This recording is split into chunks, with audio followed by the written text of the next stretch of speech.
Hello. Welcome back to another Mindfulness Monday. I am Amira. I am an intention coach, a mindset coach.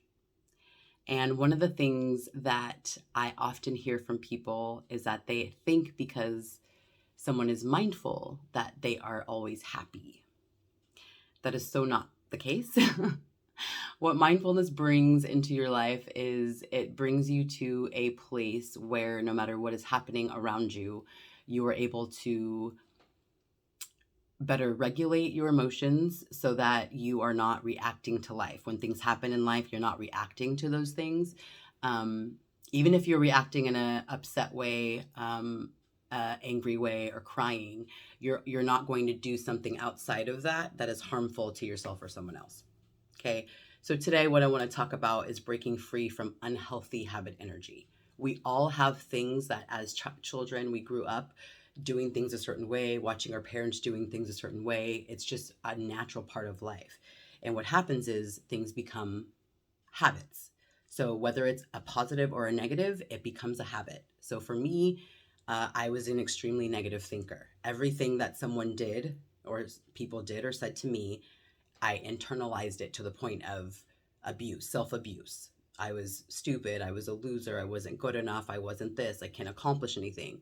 That person said I can't accomplish anything, so I can't accomplish anything.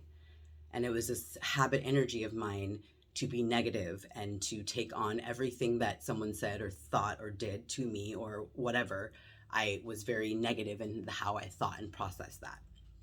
And so, in order to change that, you really have to take a look at things. So, I have a couple of tips to help people with kind of recognizing habit energy that is not healthy for you, and how to kind of try to work past that. So, the first thing is get real with yourself about what habit energy you have, and what's healthy and what's not healthy. We all know that we have habits that are not healthy for us, right? One of my old habits was overeating. It's how I got 320 pounds. You're not going to be 320 pounds and not have an issue with food in some way, shape, or form. Um, I had to get real about that in my life because I had to get 2 new hips. And during that process, it was a very long journey. In that process of before I got weight loss surgery, I had to get real about the unhealthy habits that I learned over time and get real about what was healthy and what was not healthy. It wasn't about telling myself I was fat and I shouldn't be fat, but the way that I developed my eating habits were unhealthy. And if I didn't figure that out, even if having weight loss surgery, it doesn't cure your food addiction. Having weight loss surgery does not cure your food addiction, which is why a lot of people that have weight loss surgery gain all the weight back because we haven't figured out how to deal with that. So, really getting real about what habit energies you have that are healthy for you and not healthy for you is the first thing to do. Number two is be super curious when you're in the moment. So, if you're somebody who's working on a habit energy that is unhealthy for you, you are being curious and you're recognizing that most of the time when we have habits and things that we do in our life that are unhealthy, we typically beat ourselves up over it. We typically say really bad things to ourselves if we mess up or do something wrong, right? So part two of this is being curious about it. So when things come up for you, that habit energy that you've pointed out that this is really unhealthy, right? You're being curious about it. It's like, Amira, you're doing that again. What is that about? What do you think that's about, Amira? That's curious. Even if you're in the act of doing the unhealthy thing, you're just being curious about it. You're not trying to change it. You're not trying to beat yourself up. You're practicing awareness. That is what mindfulness is. You're constantly just being very aware of what you're doing, even when you're upset. And I'm somebody who could really vouch for this. I'm somebody who is human. I have passions and things that make me upset, right? Real life stuff that's happening. But in that, I'm not telling myself I'm an idiot. I'm not telling myself I'm stupid. And if I do, it's a very short window. And it's like, whoa, what are you doing, girlfriend? Reel it in. It's okay to have bad moments, but being very curious about those habit energies that are negative is that's how you start to practice right? You're just being curious. Oh, I'm doing it again. What's that about? What's that about? You know? Number three, you're not trying to change it. You're not trying to change it. Whatever it is, whatever the habit energy is, you're not trying to force yourself to change it. You are simply teaching yourself to be very aware and very mindful in the moment. And as you become aware and very mindful, you will naturally start to change those habits. Because this is the thing, if you're in a place in your life and you're like, I know that I have these unhealthy habits and boundaries, that means you're reaching a level of consciousness where you know you need to do something about this. So it's little tiny baby steps to get you toward that realm, right? So you're not trying to change it or force it away. You're just being super curious and sitting with it, pondering with it, like you're chilling with a friend. That's the mentality that should be behind it. And then number four, I always like to remind people that being mindful and being aware does not mean that you can never be upset. You know, it doesn't mean that you can never be upset. It just means when you're upset, you're not beating yourself up. You're not purposely lashing out at someone else. You're not telling yourself you're a horrible person. You know, so practicing self-compassion and mindfulness, it allows us not to add extra suffering on top, right? Because when we're in a stressful situation, whether it's work, whether it's a relationship, whether it's physical pain, okay, we already have that actual fact of those things happening, and they are hard and difficult. When we add our extra stuff on top, our thoughts, those negative thoughts and opinions, that is adding to our suffering. The mind is powerful, and what we say to our mind in moments of stress is key to push forward with it without self-abusing. I would like to read this little part in this book. So I'm in the process with two of my friends doing a book club, Self-Compassion by Kristen Neef. And one of the things that sprung this idea of today's topic was reading this part. The title is A Precious Gift. So, when we develop the habit of self-kindness, suffering becomes an opportunity to experience love and tenderness from within. No matter how difficult things get, we can always wrap our torn and tattered selves in our own soft embrace. We can soothe and comfort our own pain just as a child is soothed and comforted by her mother's arms. We don't have to wait until we are perfect, until life goes exactly how we want it to. We don't need others to respond with care and compassion in order to feel worthy of love. We don't need to look outside ourselves we don't need to look outside of ourselves for the acceptance and security we crave. This is not to say that we don't need other people. Of course we do. But who is in the best position to know how you really feel underneath that cheerful facade? Who is most likely to know the full extent of the pain and fear you face, to know what you need most?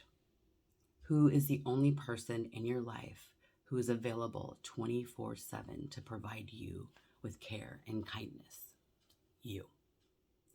So this is not to say that we don't need people. We do need people. We all need people. I need people.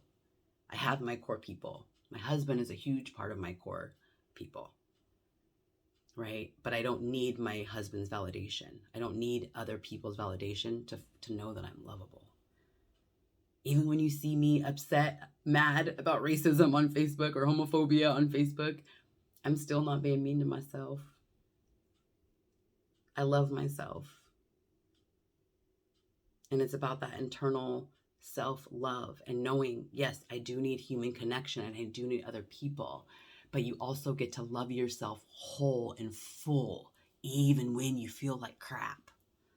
You can still love yourself and nurture yourself through it. So let's go ahead and do a little bit of meditation. Go ahead and get comfortable wherever you are. Resting your hands gently open, placing them on your lap, making sure your shoulders are relaxed, no tension in the body. And we're going to start off with 3 intentional deep breaths in through the nose and out through the mouth.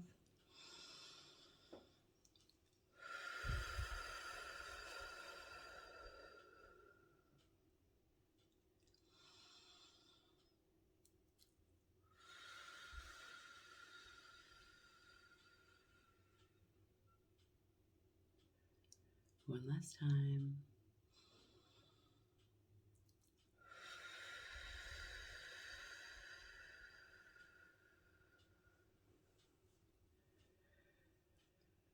And we're just going to gently close our eyes if that's what you'd like to do.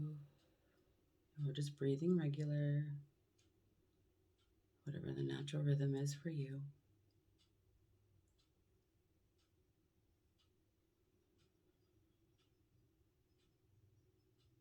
And we're just focusing on being present wherever you are right now.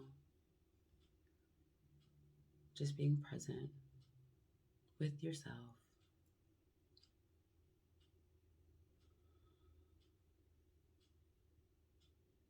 Just taking time to nurture ourselves.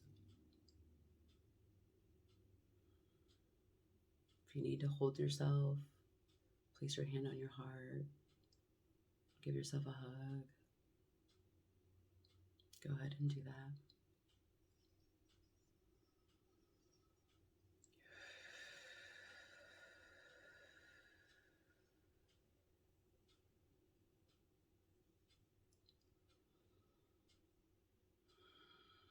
You are so worthy of love. You're so worthy of respect. You're so worthy of inner peace.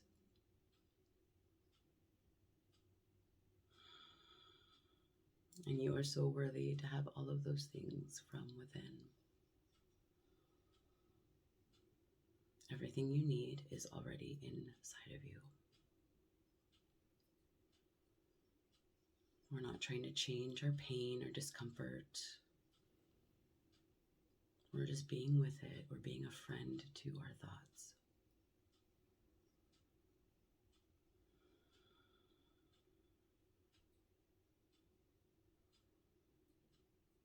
If you're feeling any discomfort in your body, it is okay. Just breathe into it. We're not trying to be mean about it or say anything harsh to ourselves about it.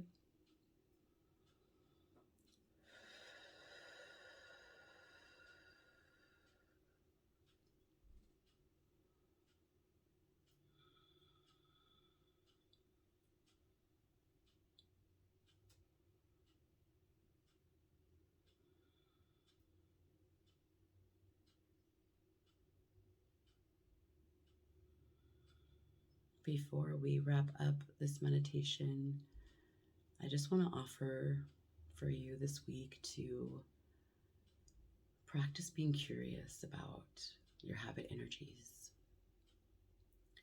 Practice being so curious, like a friend would be, non-critical. What habit energies do you have that you would like to see become healthier?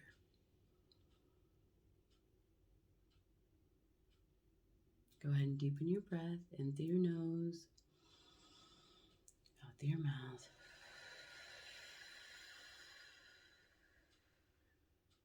Again, in through your nose, out through the mouth. One last time, in through the nose.